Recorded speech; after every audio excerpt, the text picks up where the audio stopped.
What happens when one of Hollywood's most respected action legends faces off against a late-night host who pushes every limit imaginable?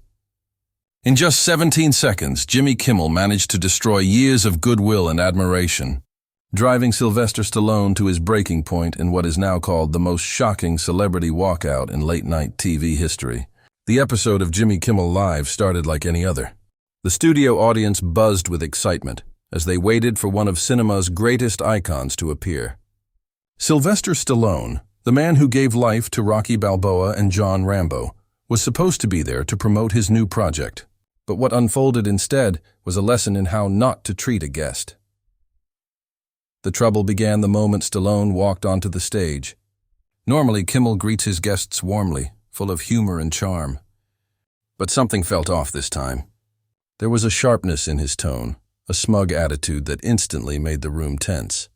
"Ladies and gentlemen, Sylvester Stallone," Kimmel announced, but his voice sounded like he was introducing someone he didn't want there. Stallone, ever the professional, smiled and waved. The audience cheered loudly. They adored him. Sadly, their host did not seem to share that respect. "Sly, thanks for being here," Kimmel said, as Stallone sat down. Before the Rocky star could even speak, Kimmel jumped straight into what can only be described as an ambush. "So, I've got to ask, and I think everyone's curious," Kimmel began, leaning forward with his trademark smirk. "How does it feel knowing your best days are behind you?" The room went silent. Even the band stopped playing. Stallone's smile faded for a second, then he quickly regained his composure. "Well, Jimmy, I'd say my best days aren't behind me at all. I'm working on some amazing projects and feel more motivated than ever," Stallone said calmly, trying to turn the moment positive. But Kimmel wasn't done. He was only getting started. "Really?" Kimmel said mockingly. "Because if you look at your recent films, the box office tells a different story. When was your last real hit? And don't say The Expendables, because honestly that felt like a bunch of old friends making expensive home movies." The audience shifted uneasily. This wasn't funny banter anymore. It was cruel.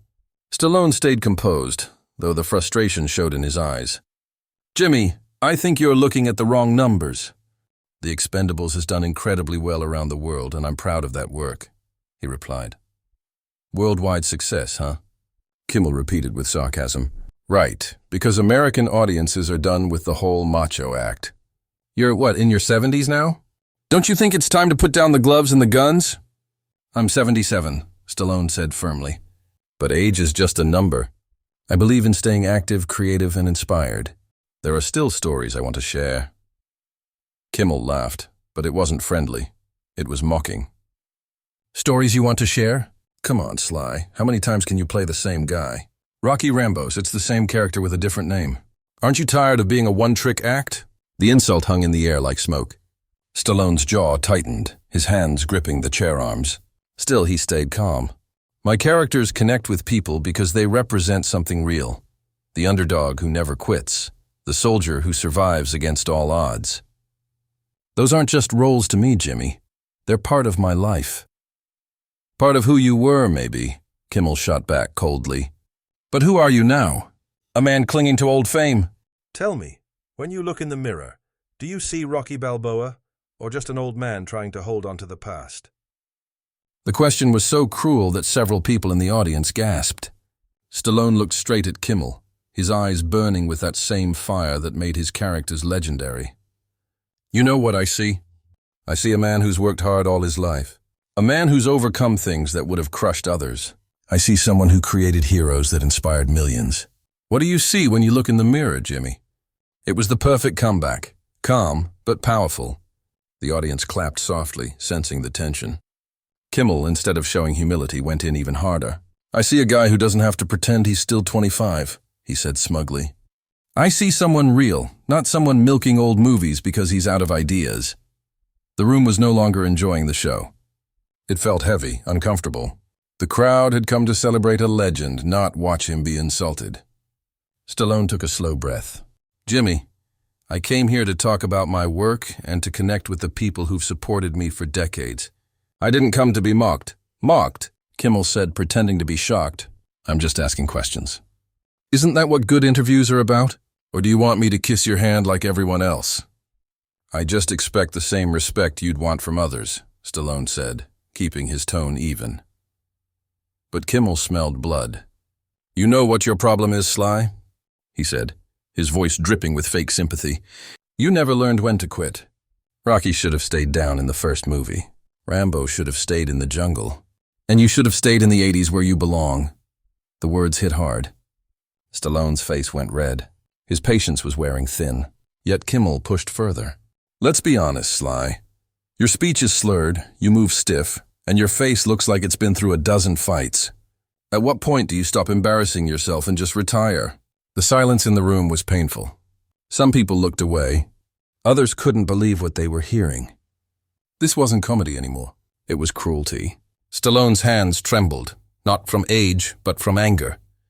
He had been insulted before, but never like this, never so personal. Jimmy, Stallone said quietly, his voice low but powerful. I've been in this business over 50 years. I've seen hosts and comedians come and go, and I've learned one thing about people like you. Kimmel leaned back, smirking, thinking he was still in control. Oh yeah, what's that? People who tear others down do it because they can't build anything themselves, Stallone replied. You sit behind that desk every night, making jokes about people who actually create something, who take risks, who give their lives to their art. What have you ever made, Jimmy? What have you risked? For the first time, Kimmel's smile wavered. He hesitated, then said, I've created one of the most successful talk shows ever. I've entertained millions. I've interviewed presidents, stars, and legends. I think I've done okay. You've made a platform, Stallone said. But what have you contributed? What story have you told that meant something? What character have you created that inspired anyone? Kimmel didn't have an answer, so he did what bullies do. He got nastier.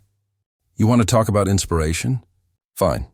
Inspiration is knowing when to move aside and let the next generation shine. Maybe the world's just moved on from muscle-bound old men mumbling through action scenes. That was it. Stallone stood up slowly, his chair scraping across the floor like a gunshot. The sound echoed through the room. He looked down at Kimmel, disgust and pity in his eyes. You know what the difference is between you and me, Jimmy? He asked quietly, his voice steady but filled with fire. Kimmel tried to joke. About 30 years and a few surgeries. But Stallone didn't even blink. He stared straight at him. The difference is that I've spent my life trying to lift people up. Rocky wasn't about boxing. It was about believing in yourself when nobody else does. Rambo wasn't just about war. It was about honoring those who gave everything for their country. Every story I've told was about hope and courage. Kimmel shifted uncomfortably. Stallone pointed at him. And you? You've built your career by putting people down, making others feel small so you can seem big. You don't lift anyone up, you tear them apart. That's not comedy, Jimmy, that's cruelty. The room was completely silent. Everyone, the crew, the audience, even Kimmel, was frozen. Now hold on, Kimmel began, but Stallone cut him off.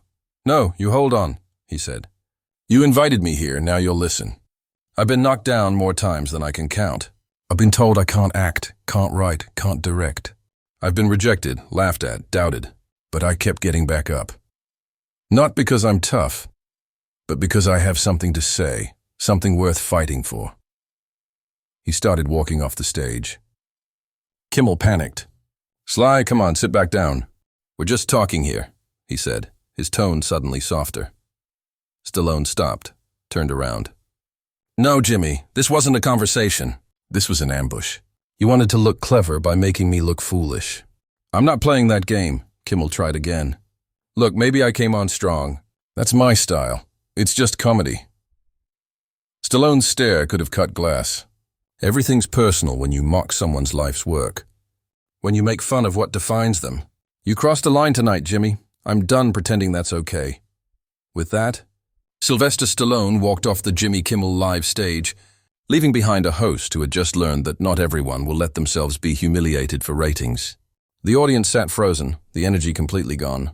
Kimmel tried to joke, tried to move on, but the damage was done. In less than 20 seconds of heartless cruelty, he had shown the world exactly who he was. And it wasn't pretty.